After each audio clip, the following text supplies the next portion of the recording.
Დენად არის ურთიერთმიმართებაში ვთქვათ რელიგიის და პოლიტიკის ზეგავლენა ერთმანეთთან, რამდენად ერევა პოლიტიკა ეკლესიაში, ასე ვთქვათ, და მის მმართველობაში, იმიტომ რომ ჩვენ ხშირად ცოტათი ახლა ვფრთხილობ ამ შეკითხვას რომ ვსვავ და უხერხულობ კიდეც, მაგრამ ხშირად მქონია ახალგაზრდებთან საუბარი, მით უმეტეს რომ ჩვენ ვართ მართლმადიდებლური ქვეყანა, საპატრიარქო არის მუდმივად დაფინანსებაზე სახელმწიფოს და სულ ჩდება ეს შეკითხვები, რომ ამ მხრივ შემდეგ ერევა პოლიტიკა რელიგიაში.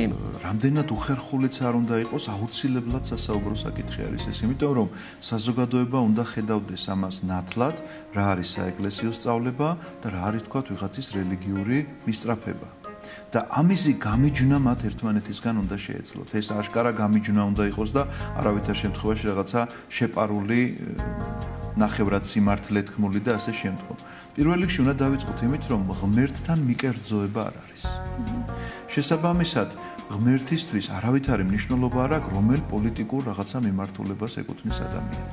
იმიტომ რომ მისთვის ყველა ადამიანი შვილია და ყველას ცხონება სურს მას. ეს ხომ სახარებაში წერია, ჩვენ ხომ არ ვიგონებთ. აქედან გამომდინარე, ჩვენ თუ სახარებისეულად ცხოვრობთ, ამ შემთხვევაში ეკლესიას მე როგორც სასულიერო პირს ჩემს თავს გულისხმობ, როგორ შეიძლება რომ მე ვიყო მიკერძოებული და გამოვდიოდი და მხოლოდ ერთი რომელიღაცა პარტიის სასარგებლოდ ვლაპარაკობდი.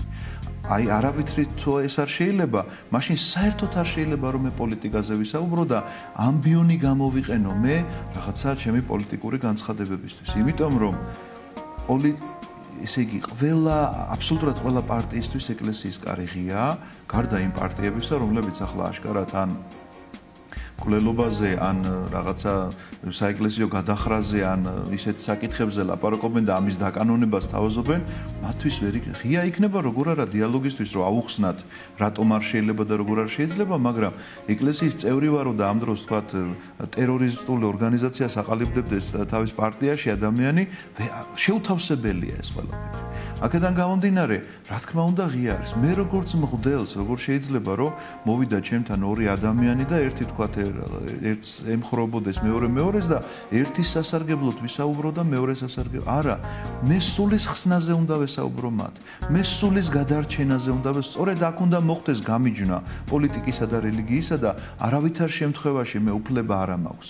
სასულიერო პირს ვიყო რომელიმე პარტიის წევრი.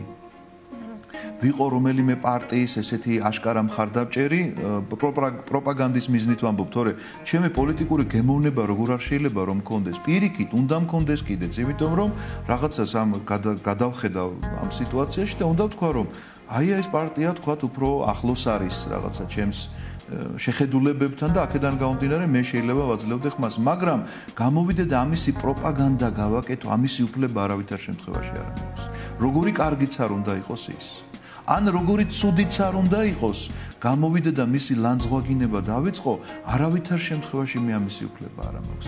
ჩემი უფლება არის ერთადერთი, რომ მე ვისაუბრო ზეცაზე და ქრისტეზე, როგორც უკვე მოგახსენეთ, მაგრამ ამავდროულად რაღაცა რეკომენდაციები გავწიო, რომ აი საზოგადოების რაღაცა ნაწილი, რომელიც ფიქრობს, რომ მაგალითად კარგი არის რაღაცა ასეთი კანონის მიღება, ვურჩიო რომ არ არის კარგი.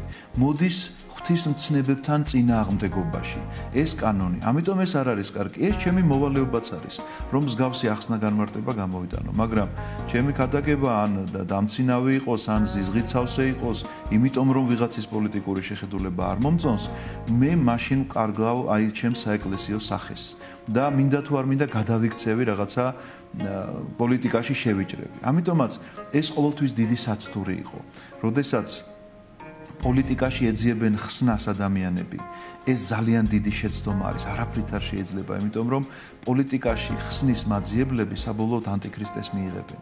პოლიტიკურ მხსნელად სწორედ ანტიქრისტე ევლინება სამყაროს და ჩვენ ესეც მინდა წერილიდან ვიცით ბუნებრივია. და როგორც კი ამ საკითხს ერთმანეთში აურევს ადამიანი, აღმოაჩენს რომ მას ზეციური იერუსალიმი კი არ აინტერესებს. ამ ქვეყნიურზე ზრუნავს და ამ ქვეყნიურის მოწყობისთვის აპირებს ანტიქრისტე მოსვლას, მეტი კი არაფერს. რელიგიურმა ადამიანმა და მორწმუნე ადამიანმა ამ საკითხს ასე არ უნდა უყუროს. რა თქმა უნდა, თავისი სამშობლო უნდა უყვარდეს და უნდა სწუხდეს ყველანაირად და რაღაცნაირად იხარჯებოდეს ამ სამშობლოს სიყვარულში და თავისი ეკლესიის სიყვარულში, მაგრამ ეს იმას არ ნიშნავს, რომ მე ამის გამო უფლება მაქვს ვინმე გავლანწყო და ამის გამო უფლება მაქვს ვინმეს პროპაგანდირება დავიწყო, რომ აი გინდა თუ არა ახლა ესეთი პოლიტიკური პარტია ავირჩიოთ ჩვენ. ეს არ არის სწორი, ეკლესიის ფუნქცია ეს არ არის. ამიტომაც არევა ამ ორი ფუნქციებისა ძალიან დიდი საცდურია უკვე ვთქვი და ამას მოციქულებიც ვერ გაურბოდნენ ხშირად. გახსოვთ სახარებაში შეკითხვები, როდის აღუდგენ ისრაელს სამეფოს და მაცხოვარი რო ეუბნება, არ არის ეს თქვენი საწოდნელი. იმიტომ რომ მაცხოვარი არ ლაპარაკობს, აი მთელი მისი ქადაგება, 4-ვე სახარება შეგვიძლიათ გადავშალოთ და აბა ვნახოთ იქ თუ სადმე არის ამ ქვეყნიურ მოწყობაზე, პოლიტიკაზე საუბარი.